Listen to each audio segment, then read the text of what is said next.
Hi dear student, पिछली बार हमने LCR series LCR circuit consider किया था। ओके, और उसमें इम्पीडेंस का इक्वेशन निकाला था फेजर मेथड से। ओके, और उसकी मेथड एनालिटिकल मेथड भी है, लेकिन वो हमारे सिलेबस में नहीं है। ओके, तो ये जो है इम्पीडेंस जो था हमारा, that is Z equal to, ये इम्पीडेंस था Z equal to under root of R square plus XL minus XC का स्क्वायर। ओके, अब इसमें अगर कैपेसिटर अगर अब्सेंस है तो सर्किट बनेगा एलआर सर्किट, और एलआर सर्किट के लिए जो इम्पीडेंस जो होगा, हमने इसका स्पेशल वीडियो बनाया हुआ है एलआर सर्किट का, ये R square plus XL square, R square plus XL square. अगर इंडक्टर अगर अब्सेंस है तो सर्किट बनेगा आरसी सर्किट। तो एक्सएल की वैल्यू 0 रखना है, सही, बहुत इजी ऐसा है। तो यहां पे मिलेगा हमें R square plus XC square, R square plus XC square, RC circuit और एलआर सर्किट। तो उसका इम्पीडेंस कितना होगा, that is R square plus XL square, R square plus XC square.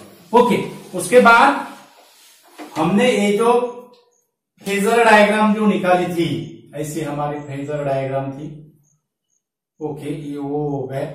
उसके बाद ये E0 था, उसके बाद यहां पे ऐसा ये B डैश था, ये इधर B था, ये C था, और इसको हमने यहाँ पे D दिया था, और ये E हुआ था, यहाँ पे एंगल फाई था, और ये जो यहाँ से यहाँ तक था ये था ER, ये होगा हमारा I0।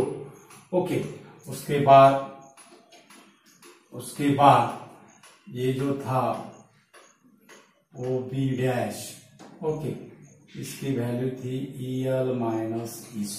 इसकी वैल्यू कितनी थी, EL माइनस EC, और इसकी वैल्यू थी EC। OC की वैल्यू क्या थी, EC।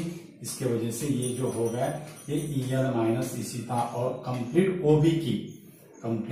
OB की जो वैल्यू थी, ये कंप्लीट OB की जो वैल्यू थी ये थी EL। ओके, उसके बाद ये होगा फेज, ये क्या होगा, फेज। अब यहां से फेज का जो फॉर्मूला होगा tan phi, तो tan phi, और इसमें हमें नजर आ रहा है ये जो करंट जो है, that is the voltage leads the current by phase angle phi. LCR circuit में जो वोल्टेज जो रहेगा वो करंट से क्या होगा, लीड्स होगा बाय फेज एंगल फाई। तो हमें फाई का फॉर्मूला अभी निकालना है। तो tan phi इक्वल टू क्या होगा, tan phi equal to opposite side upon adjacent side. Opposite side क्या है, DE और OB डैश। तो इसको हम ऐसे भी लिख सकते हैं, DE बाय एडजेसेंट साइड क्या है, एडजेसेंट साइड है OE, DE बाय OE, और इसको हम ऐसे लिखेंगे OB dash by OE, OB dash by OE। Okay, तो ये जो है OB डैश OE, इसको हम ऐसे लिखेंगे, OB डैश कितना है, EL minus EC upon EL minus EC upon ER। Okay, और इसमें अगर हमने I0 का अगर वैल्यू अगर रखी, EL का फॉर्मूला क्या होता है, पिछले वीडियो में हमने आपको समझाया है EL का फॉर्मूला क्या है। तो हम डायरेक्ट लिखते हैं यहां से I0 XL minus I0 XC upon I0R, यानी जो तीन जो फेजर है, ये तीन phasor EL, I0 XL, EC, I0 XC, और ER, I0R, ये तीन फेजर से हम ये फाई का फॉर्मूला बना रहे हैं। ओके, तो I0 यहां से कॉमन निकलेगा, तो यहां पे क्या होगा, I0 कैंसिल हो जाएगा। तो tan phi का फॉर्मूला क्या मिलेगा, tan phi XL minus XC upon R। tan phi का फॉर्मूला क्या मिलेगा, XL minus XC upon R, और phi equal to tan inverse XL minus XC upon R. हमने यहाँ पे क्या अजम्पशन लिया था, that is EL is greater than EC। हमने यहाँ पे अजम्पशन क्या लिया था, EL is greater than EC। ये अजम्पशन से हमारा एक्सएल माइनस एक्ससी आया। अगर हम ऐसे अगर अजम्पशन लेते थे EL is less than EC, तो यहाँ पे आता था XC minus XL upon R. यहाँ पे क्या आता था, XC minus XL upon R. लेकिन हमने अजम्पशन क्या लिया, EL is greater than EC। EL is greater than EC। Okay, अब यहाँ पे अगर कंडीशन है, अगर ये हो गया हमारा इंडक्टिव रिएक्टेंस, ये हो गया हमारा कैपेसिटिव रिएक्टेंस। इंडक्टिव रिएक्टेंस में EMF जो होता है, EMF leads the current by phase angle π/2 radian, और XC में क्या होता है, करंट क्या होता है, लीड्स होता है, EMF क्या होता है, लैग होता है। ओके, तो यहां पे अगर हमने XL इक्वल टू XC अगर लिया, XL इक्वल टू XC अगर लिया, तो यहां पे हमें मिलेगा फाई की वैल्यू 0। यहां पे हमें क्या मिलेगी, फाई की वैल्यू क्या मिलेगी, 0 मिलेगी। फाई की वैल्यू 0, यानी ये जो EMF जो है that is phi equal to 0 means EMF and voltage are in phase. Okay, तो ये जो है, सॉरी EMF एंड वोल्टेज नहीं, current and voltage are in phase. Phi की वैल्यू अगर 0 अगर हुई तो इसको ये क्या होगा, कंपेयर करेगा। ओके, तो यहाँ पे जो रहेगा XL equal to XC, so circuit is a purely resistive circuit is a purely resistive circuit. यहाँ पे क्या मिलेगा हमें, circuit is purely resistive circuit is purely resistive circuit. Okay, अब ये होगा हमारा XL equal to XC, XL equal to XC। Okay, उसके बाद XL is less than XC अगर हमने किया, XL is less than XC, XL is less than XC means XC क्या होगा, ग्रेटर रहेगा। Okay, XL is less than XC means ये जो वैल्यू रहेगी, ये वैल्यू क्या आएगी, निगेटिव आएगी। Means tan phi is negative, tan phi क्या होगा, निगेटिव होगा। tan फाई क्या मिलेगा हमें, निगेटिव मिलेगा। Okay, XL is less than XC means tan phi is negative, means circuit is, ध्यान में रखना है, सर्किट इज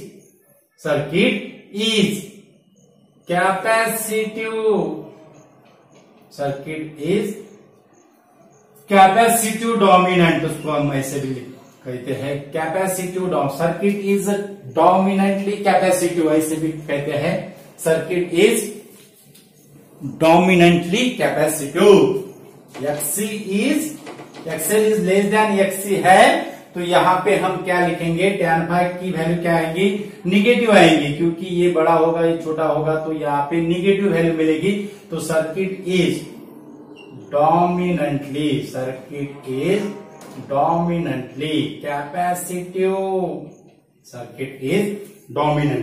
कैपेसिटिव।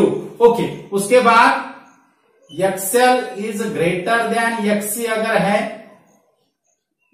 और यहाँ पे कैसा रहेगा, XL is less than XC, circuit is dominantly capacitive, और इसमें फिर क्या होगा, वोल्टेज जो होगा, voltage lag behind the currents और करंट लीड्स दी वोल्टेज। इसमें सर्किट इज डोमिनेंटली कैपेसिटिव में, यानी XL is less than XC।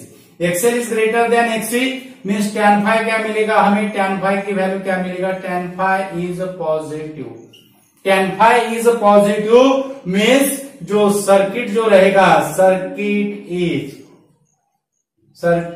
Is dominantly inductive, circuit is dominantly inductive. Circuit is dominantly inductive means XL is greater than XC. तो phase कैसा होगा, that is, यहां पे phase हमें कैसा मिलेगा, that is EMF leads the current by phase angle phi. EMF leads the current by phase angle phi. तो ये हो गए उस पर से कंफ्यूजन, ये क्या हो गए, उसके क्या हो गए, कंफ्यूजन हो गए।